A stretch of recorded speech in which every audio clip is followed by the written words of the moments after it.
week 4 of Sundays with Shortland. So actually we only have a couple questions this week, so this should be a relatively short one.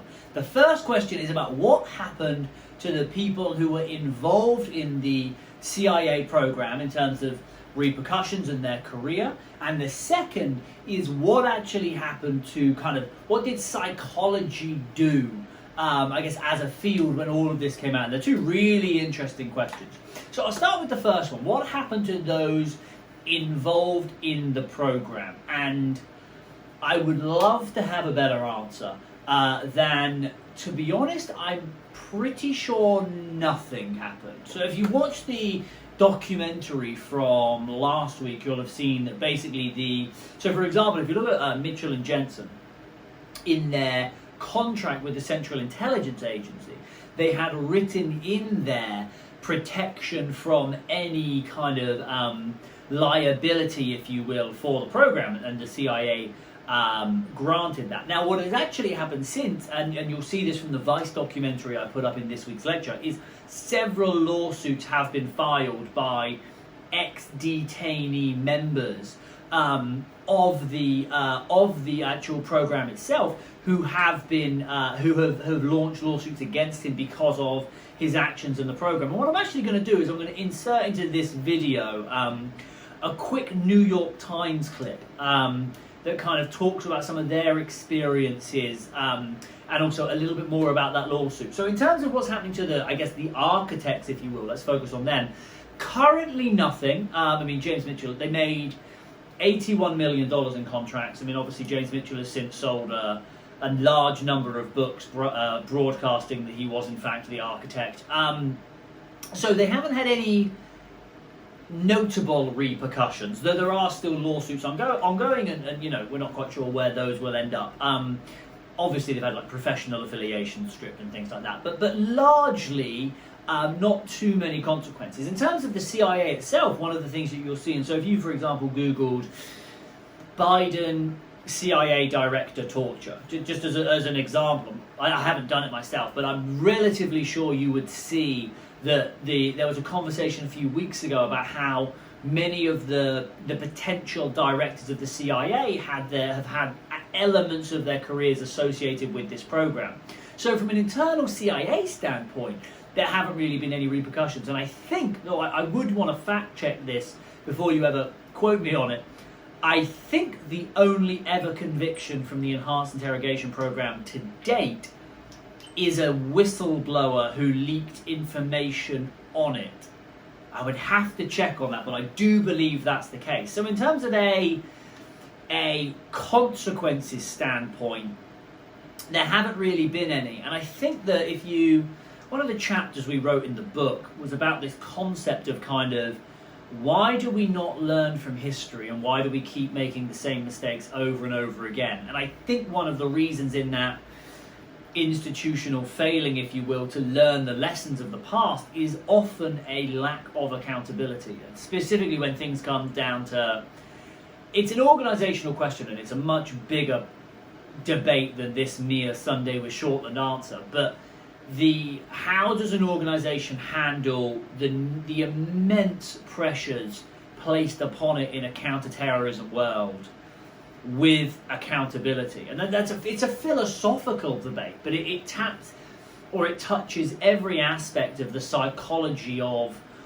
national security, from the debates around invasions of private data, drone programs, the use of autonomous weapons, torturing when it needs to be done, sting operations are the same thing. There's a really interesting balance of accountability and the need to respond. And one of the things we find in our own decision-making work, which I'll be talking about later in this course, is when you amp up accountability, it often inhibits sometimes even the actions that you want to happen, because people become very scared of what's going to happen to me. And so there's a really interesting balance that needs to be struck. And in this program, it seems that the approach was nothing will happen to you, don't worry, go do what you're doing in the name of national security. And in hindsight, many people would argue that is too far in one direction. But it's a fundamental national security conundrum, balancing the need for action in a uncertain world of shadows and the need for accountability to stop people from maybe running too far. And I do say that's a national security issue, but again, I mean, I would argue it's a fundamental business question. I mean, look at the 2008 financial crisis, look at Wall Street.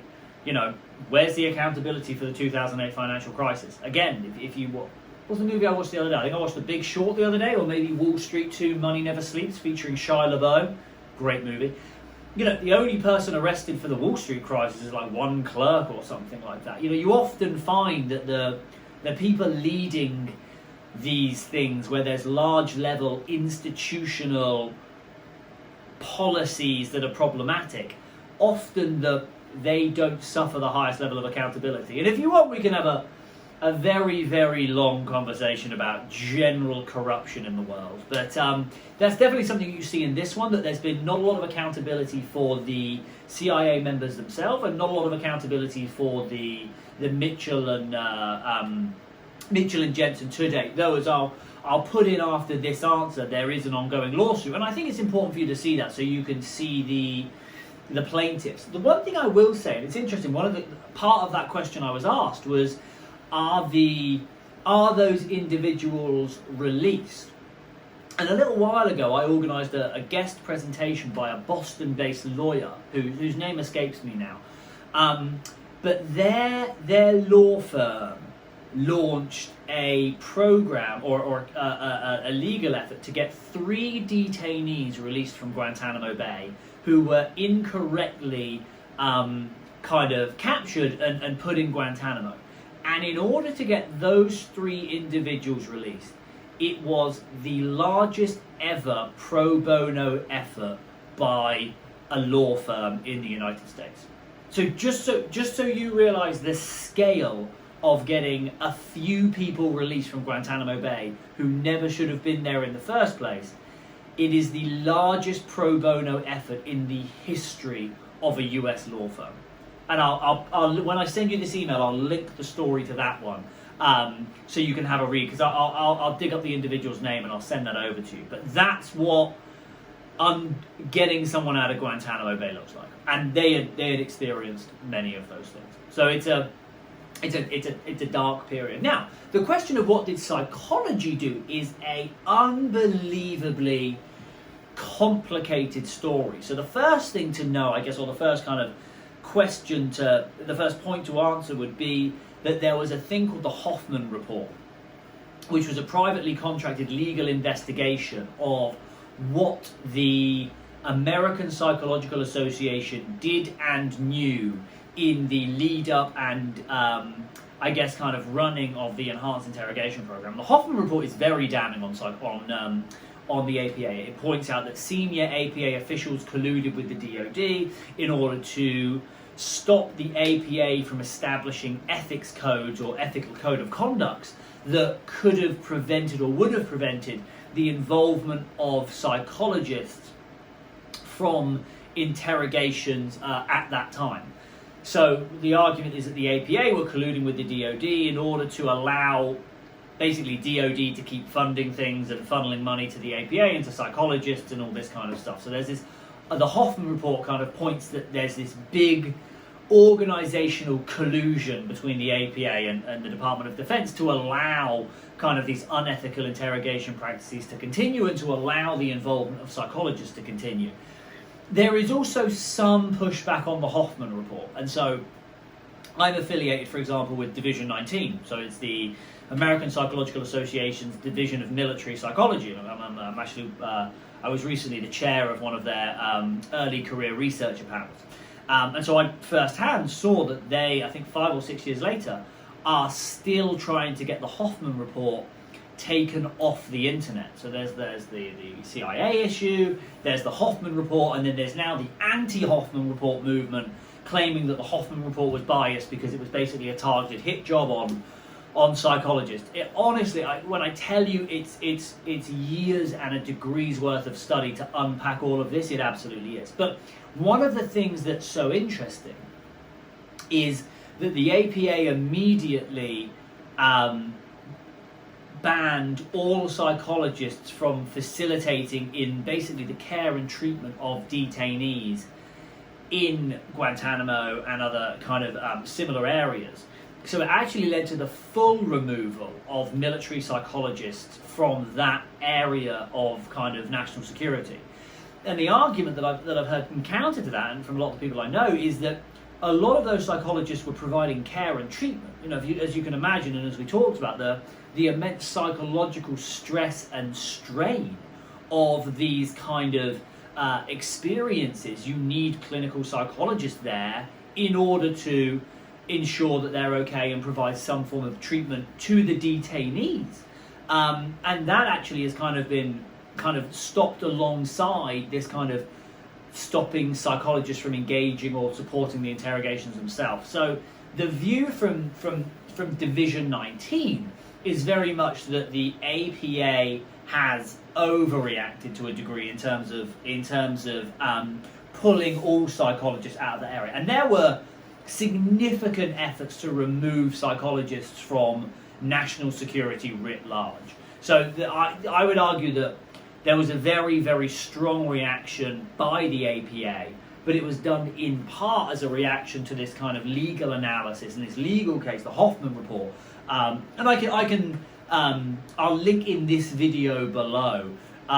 Hit subscribe, hit like, I'm joking. I'll link below a link to kind of a story about the Hoffman report if you want to read more about it. But it is, I mean, I gave it 1 week's worth of content, which is an absolute disgrace given how complicated this story is. But there is so much, and we still live and breathe it today. Every time I go to a Division 19 meeting, 6 years later, there's still 20 minutes of discussion on the Hoffman report and all of this kind of stuff. So this is something that psychologists, and especially psychologists who are associated either with the military or the national security side of things, still living and breathing the repercussions of this even now. So in no way are the repercussions finalized nor dealt. We're still almost in a process of still trying to work out the truth of what happened and how it all happened. And that, almost linking back to my previous answer, that all just kind of comes down from this idea of psychology and the fog of war, which is something I've got a very keen interest in studying, and I'm obviously kind of a part of it. So thank you very much for the questions. I collected a few into those kind of broad what happened next kind of categories, and I'll put in this video the kind of the New York Times clip about kind of the lawsuit against the two architects, just so you can enjoy that. So thanks for the questions. As always, I really enjoy them, and I'm looking forward to next week, so have a wonderful day.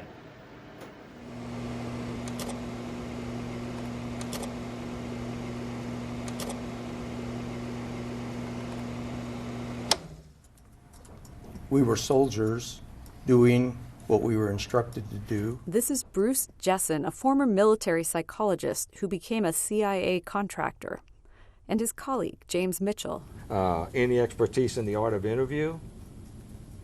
My God, I'm a clinical psychologist. Interviews are what we do. They've been described as the architects of the extremely harsh interrogation program used at secret CIA prisons after 9/11. Jim and I went into a cubicle, sat down he sat down at the typewriter, and together we wrote out and typed up the list that I've seen in the documents here that was submitted. They're now defendants in a case brought by some of the men tortured in those prisons. Suleiman Salim, Mohammed Ben Soud, and Obaidullah, the nephew of Gul Rahman, who died in custody. This is the first time that Mitchell and Jessen are facing lawyers for former detainees. We exclusively obtained video depositions from the case, which is scheduled for trial in September. Watch throughout as Mitchell and Jessen attempt to defend themselves, both rhetorically and emotionally. If I want to get information from you, Dor, I don't want to slap you, and I don't want to wall you, I don't want to waterboard you. Even if you're my enemy. Jessen, who's never spoken publicly about his role, at times appears to wrestle with what happened, whereas Mitchell, who wrote a book about his experiences, comes off as more polished and assertive. I disagree with the suggestion that we were architects, because we weren't breaking new ground, in the sense that that architects do. Mitchell and Jessen didn't directly interrogate the 2 surviving men who brought this case, but the methods they proposed were used on them and at least 37 other men. A fascinating aspect of these videos is how their accounts of enhanced interrogation dramatically differ from what the detainees describe. I'm a pretty good judge of what it's like to be walled. And I remember also them putting a cloth around, tying a cloth around my neck, and then they are punching me on the wall. oh, it's discombobulating. It's not painful. My guess would be some of the folks sitting here have been walled. It stirs up your inner ears, and it's like being on one of those whirly gigs or something. You know, you move around quite a bit, and it's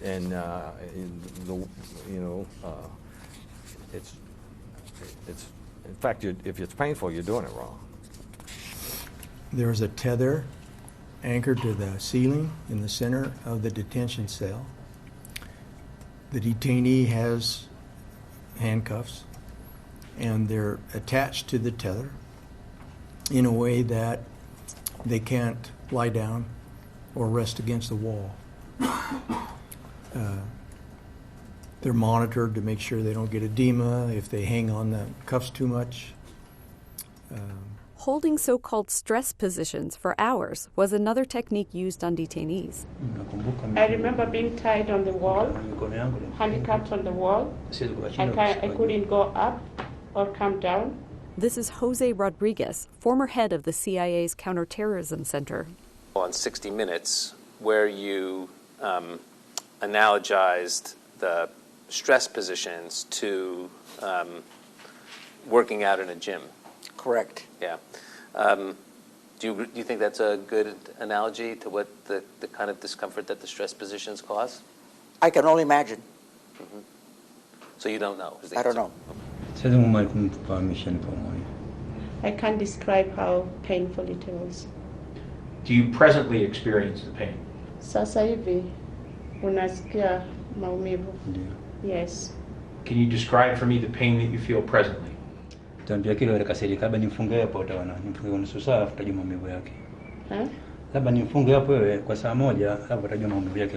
Maybe I need to tie you here so that for 1 hour so you can feel the pain if you want to know the pain. We can take a break. We can take a break. In this next section, we hear Mitchell talk in almost casual terms about simulated drowning, which the U.S. had long considered torture. The plaintiffs in this case were not subjected to this technique, but other detainees were. I mean, you thought waterboarding was a bad thing, was a painful thing, right? No, I thought it could be done safely. I thought he would be uncomfortable. It sucks. Mm-hmm. You know, it's I don't know that it's painful. Well, I saw an interview. But it's distressing. Mm-hmm. I saw an interview with you where you said it would, as between somebody breaking their leg and somebody being waterboarded, most people would choose to have their leg broken. Do you remember saying that in an interview? No. They probably would prefer you break their legs because it's less distressing, oddly enough. Okay. Now you're using the word painful. I'm using the word distressing. Okay. Two things are not synonymous in my mind. The pressure is designed to be used in a way that it doesn't harm, but it makes someone uncomfortable. And they're more irritating than painful. This entire case really gets to the question of personal responsibility within a larger system. If you feel the government is pressing you to cross boundaries, to what extent should you resist? We also didn't want to use waterboarding. We ended up in a video conference with Jose Rodriguez and a bunch of folks. And prior to that, Bruce and I had said, we're not going to continue doing this. And what they said was, well, you guys have lost your spine. They kept telling me every day a nuclear bomb was going to be exploded in the United States, and that because I told them to stop, I'd lost my nerve, and it was going to be my fault if I didn't continue. I think the word that was actually used is that you guys are pussies. There's going to be another attack in America, and the blood of dead civilians are going to be on your hands. If you won't follow through with this, then we're going to send somebody out there who will. Because we worked for them and they wanted it continued. Justice Department lawyers approved the techniques. Based in part on what Mitchell and Jessen told them, they concluded that the techniques would cause no lasting harm, and by their reasoning, that meant they wouldn't amount to torture.